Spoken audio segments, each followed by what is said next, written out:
বাবা আমি তো উঠতে পারি না, আমার তো পায়ে জোর নাই। ও আচ্ছা দাঁড়ান, আপনাকে পাদানি দেই।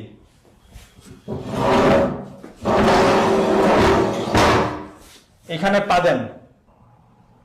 এখানে পা দিব মানে? না পা দিলে কেমনে হবে? আমি পা দিব না। না পা দিলে উঠতে পারবেন না। এখানে ওঠার জন্য পা দিতে হবে কেন? আপনি না পা দিলে উঠবেন কিভাবে?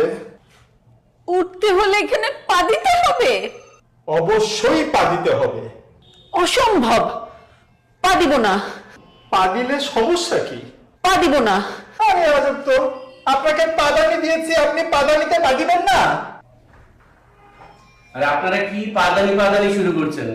আপনাদের পাদানির কথা তো বাইরের লোকজন জড় হয়ে গেছে। দেখেন ওনাকে আমি পাদানি দিছি, উনি পা দিতে রাজি হয় না। ম্যাডাম, আপনি পা দিচ্ছেন না কেন? আপনি পা দেন।